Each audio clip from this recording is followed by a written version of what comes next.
Hi friends, आज से हम ट्वेल्थ क्लास का सिलेबस स्टार्ट करेंगे।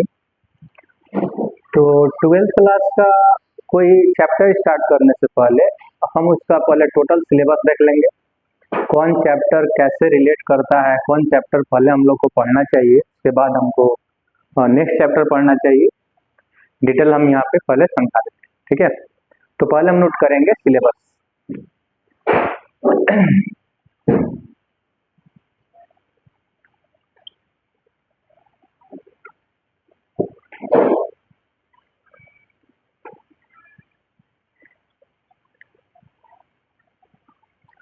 तो एनसीईआरटी के बुक के अकॉर्डिंग आपका फर्स्ट चैप्टर है relation and function. Relation and function, relations and functions. आपका सेकेंड चैप्टर है inverse trigonometric function.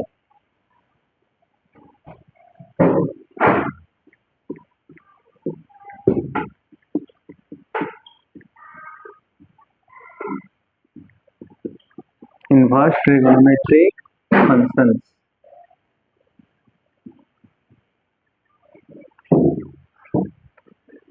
Third chapter है मैट्रिसेस।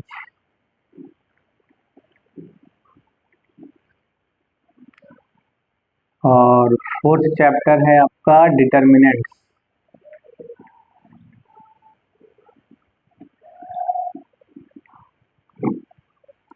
फिफ्थ चैप्टर है continuity and differentiability.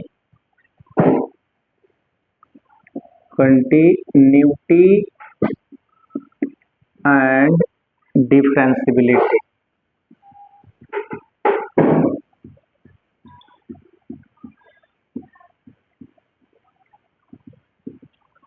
Continuity and differentiability. आपका सिक्स चैप्टर है application of derivatives. Application of derivatives.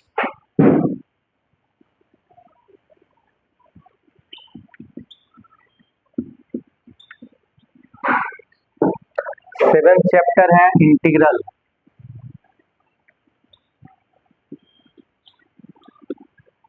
Integrals. Eighth chapter है application of integrals.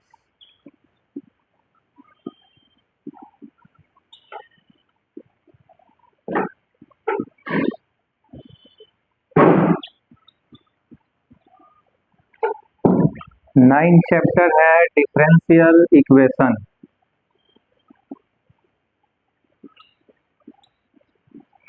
Differential equation.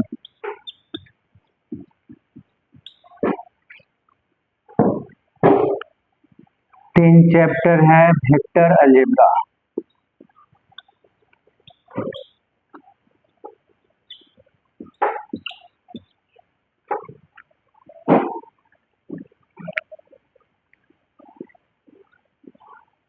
Eleventh chapter है आपका three dimensional geometry.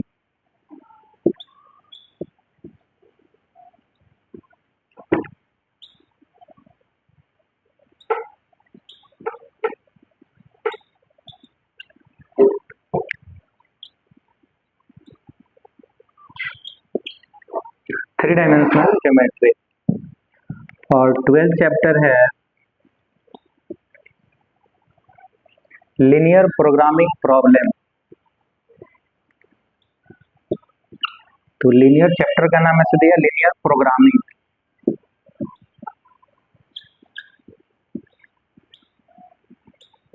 Linear programming. और last chapter है आपका probability.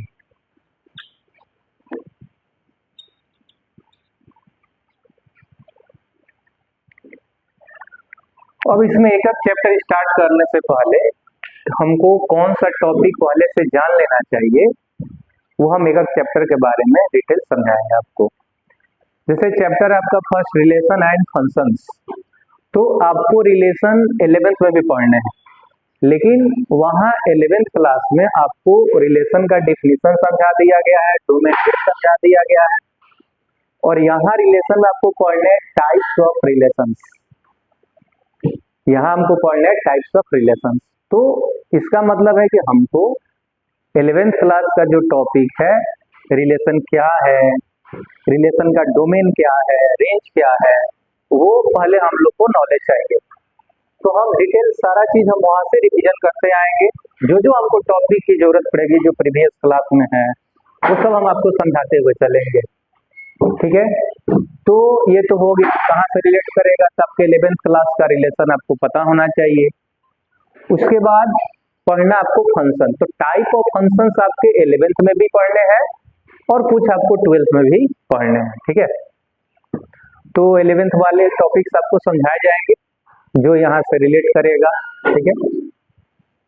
उसके बाद आते हैं इनवर्स ट्रिगोनोमेट्रिक फंक्शन, तो ये भी एक फंक्शन ही है। तो ये देखिए हम लोग ट्रिगोनोमेट्रिक फंक्शन पढ़े होंगे 11th क्लास में, ट्रिगोनोमेट्रिक फंक्शन।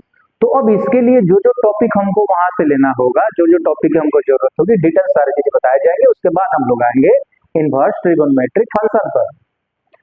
उसके बाद आपको मैट्रिसेज है, डिटर्मिनेंट्स है। तो अब मैट्रिक्स में हमको पीछे वाले टॉपिक से कोई रिलेशन नहीं है, जैसे इसमें कहीं आ जाता है मैथमेटिकल इंडक्शन का यूज, तो मैथमेटिकल इंडक्शन का हमको यूज है इसमें, 11th क्लास में है आपका मैथमेटिकल इंडक्शन। तो वहाँ जरूरत आएगा तो फिर हम मैथमेटिकल इंडक्शन पहले डिस्कस करेंगे, उसके बाद इसमें आएंगे।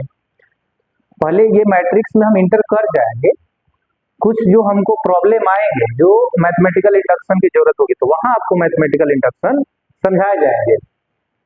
उसके बाद आपका डिटर्मिनेंट है, तो पहले मैट्रिक्स समझ में आएगा तब डिटर्मिनेंट समझ में आएगा, वह सब डिटेल बताया जाएगा, लॉजिक। उसके बाद है कंटिन्यूटी एंड डिफरेंशिएबिलिटी, तो हम डिफरेंशिएशन 11th क्लास में पढ़े हैं, लेकिन फिर से हम दोबारा डिफरेंशिएशन पढ़ाएंगे। उसके बाद आपको कंटिन्यूटी समझ में आएगा, फिर आपको डिफरेंशिएबिलिटी समझ में आएगा। कंटिन्यूटी समझने के लिए सबसे पहले हमको लिमिट क्लियर होना चाहिए, जो कि 11th क्लास में है, तो उसमें कोई प्रॉब्लम नहीं है। सारा चीज लिमिट आपको पढ़ाने के बाद जो जो जितना चैप्टर दिया गया है इसमें जो जो टॉपिक आपको पढ़ना है, उसके लिए जो प्रीवियस क्लासेस से हमको टॉपिक का जरूरत होगा, सब डिटेल आपको बताए जाएंगे, ठीक है। तो ये हो गया हम लोग का सिलेबस, और अब हम लोग चैप्टर स्टार्ट करेंगे, रिलेशन एंड फंक्शंस।